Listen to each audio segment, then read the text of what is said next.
Make sure you guys leave a review. It really helps out the show. Today's topic is a little bit about mindset, and hopefully it'll give you guys a little paradigm shift. If you guys are familiar with the old caste system, where people were split up in ranks to keep the lower class people from rising up and keeping those in power where they were, today, money and mindset is the real separator of the masses. When I first got started in real estate investing, I was lucky enough to have a good job and was able to skip right over the wholesaling, bird dogging rules and go right into buying buy and hold rentals. Little did I know that I just vaulted over 80% of my local RIA members who had little money and not making any deals. To be in that 80% group of all the wholesalers and bird doggers was a terrible place to be because there are endless books and seminars and training for these strategies.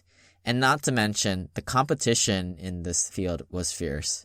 Imagine the start of a triathlon as the athletes line up to get into the first stage of competition, which is the swim. Even the best athletes struggle to distance themselves from the pack as the pack pulls and sabotages those who try to distance themselves.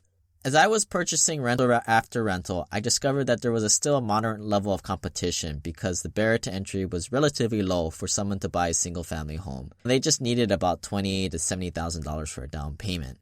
I was only fighting with 20% of the room, like I said, but there were still a lot of Dicks, Janes, and Harrys who were unsophisticated and had the zero-sum scarcity mindset, and not to mention bidding my damn property up. I admit that due to the culture, I held my deals close to my chest because I saw little need to partner and collaborate or even build synergies with other investors.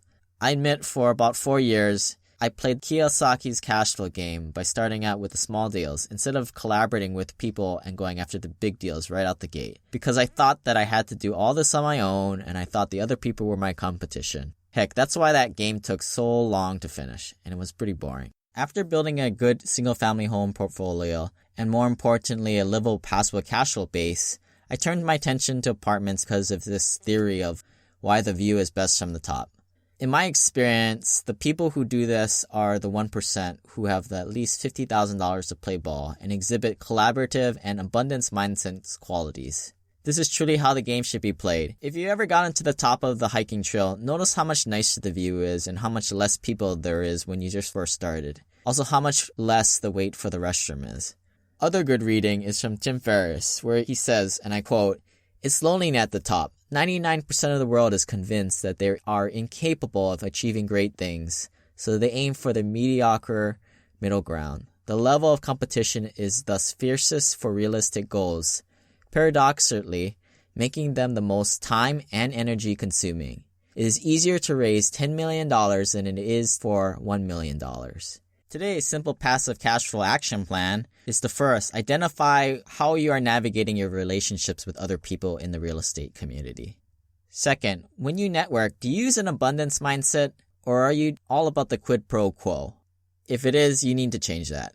Third, connect at least one person in your network and someone you know can help out. For example, "Hey Bob, this is Jerry's the great inspector that helped me on my last property. You should talk to Jerry because he can teach you a lot about electrical panels on that 1975 property you're looking at." Alright guys, we'll see you guys next time. Bye.